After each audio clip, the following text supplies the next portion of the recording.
এখানে বসে তুমি রোজ পোলাও খাচ্ছ? এই তুই কোন সাহসে বিয়ে করিস? বৌমা, প্রতিদিন সকালবেলা এক কাপ চা না খেলে আমার ভালো লাগে। বাইরে তো দোকান আছে, বাইরে গিয়ে চা। বাইরে গিয়ে চা খেলে আমার মাথাটাকে খাবে। নীলা, এটা হচ্ছে আমাদের বাসা। কিরে, এই মেয়েকে? আমি ওকে বিয়ে করি। থামো, সালাম করো মানে কি? কিসের সালাম? এই তুই কোন সাহসে বিয়ে করিস? এখন বউকে কি খাওয়াবে? ওকে চালানো তোর মুরত আছে? ভাইয়া, আমি ওকে অনেক ভালোবাসি। ওর সৎ মা কিছু টাকার জন্য একটা বৃদ্ধ লোকের সাথে ওর বিয়ে ঠিক করেছিল। তাই ওকে বিয়ে করে আনবি? বংশ পরিচয় কি? বড় ভাবিকেও তো বংশ পরিচয় দেখে তোমার ছেলের সাথে বিয়ে দিয়েছে। এখন খুশি আছো তো? এই মুহূর্তে তুই এই বাসা থেকে বেরিয়ে যা। এই বাসা ছেড়ে আমি কোথায় যাব? আপনার দুটো পায়ে পড়ি, আপনারা যা বলবেন সব করতে রাজি আছি। কার কাছে ঠাই চাচ্ছ তুমি? যার নিজের কিনা খাওয়ার গতি নাই, যে কিনা আমাদের ঘরে বসে খাচ্ছে, সে তোমাদেরকে দুই মুখে দুবেলা খাবে? এখন থেকে এটাই আমাদের ঘর, এখান থেকে আমাদের সংসার শুরু। আপনার কোনো জব এক্সপিরিয়েন্স আছে? না স্যার। আপনার কোয়ালিটির সাথে আমাদের জবটা ভালো ম্যাচ করেছে। আই হোপ আপনি ভালো করবেন। আপনাকে কোথায় যেন দেখেছি, সম্ভবত জামানের সাথে। জি স্যার, জামান আমার বড় ভাই। হ্যাঁ বন্ধু জামান, আরে তোর ছোট ভাই তো আমার এখানে জবের জন্য এসেছে।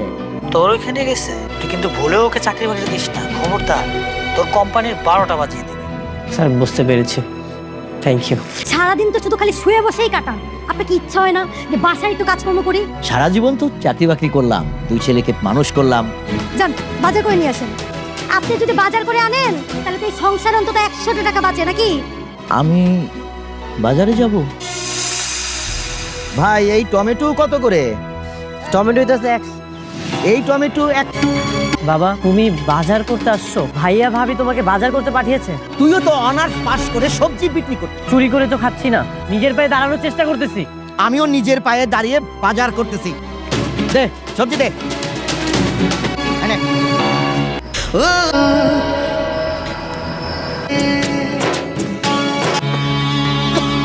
ওষুধগুলো।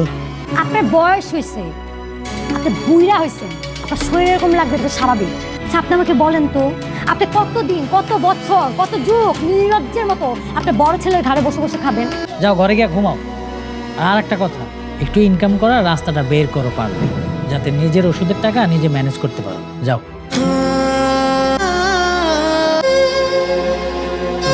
বাবা, তুমি এসব কি করতেছো? নিজের খরচ নিজে জোগাড় কর। চলো। এখানে বসে তুমি রোজ পোলাও খাচ্ছ, আর এদিকে বাবা বাইরে কুলির কাজ করতেছে। আমি বলি যে কোনো একটা কাজ করুক, বসে বসে আর কতদিন খাবে? আরে কেমন চলতেন তুমি? কতটা জানোয়ার হয়ে গেছে তুমি বুঝতে পারছো?